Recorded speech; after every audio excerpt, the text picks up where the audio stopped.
28,711۔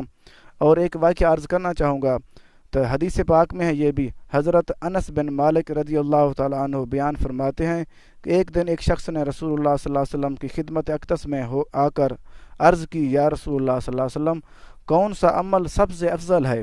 تو آپ صلی اللہ علیہ وسلم نے فرمایا، اللہ تعالیٰ کے علم۔ اس نے پھر عرض کی، یا رسول اللہ صلی اللہ علیہ وسلم، کون سا عمل سب سے افضل ہے؟ تو آپ نے فرمایا، اللہ تعالیٰ کا علم۔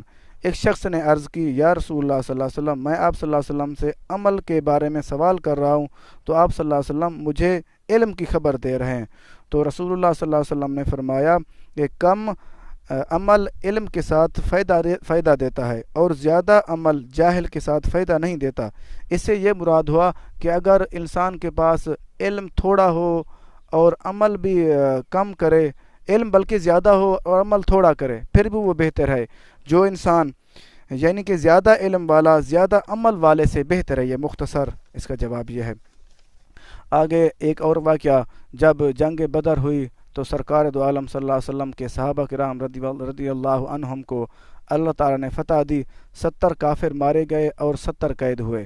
تو جب قیدیوں کے بارے میں مشورہ کیا گیا تو حضرت ابو بکر صدیق رضی اللہ عنہ نے مشورہ دیا کہ یا رسول اللہ صلی اللہ علیہ وسلم، ان کفار سے پیسے لے کر ان کو چھوڑ دیا جائے۔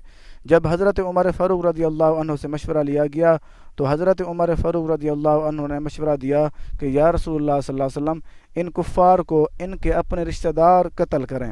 تو اللہ پاک کی طرف سے وحی نازل ہوئی، اللہ پاک نے فرمایا، میرا عمر رضی اللہ تعالیٰ عنہ بھی ٹھیک کہتے ہیں۔ پھر آپ صلی اللہ علیہ وسلم اپنے یار غار حضرت ابو بکر صدیق رضی اللہ عنہ کے مشورے پہ عمل کریں۔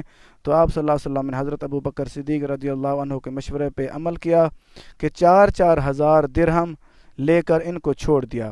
جو لوگ مفلسی کی، جو غربت کی وجہ سے پیسے نہیں دے سکتے تھے، ان کو ویسے ہی چھوڑ دیا، کیونکہ رحمت للعالمین نبی، تو وہ ان کو معاف کر دیا، ان کو ویسے چھوڑ دیا۔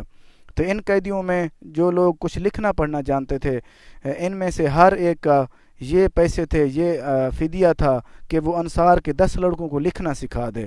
اس لیے ہمیں حکم ہے کہ ہم پڑھنا اور لکھنا ضرور سیکھیں، اور ہمیں لازمی سیکھنا چاہیے۔ اس لیے ہمیں سبق دے دیا گیا کہ اگر کسی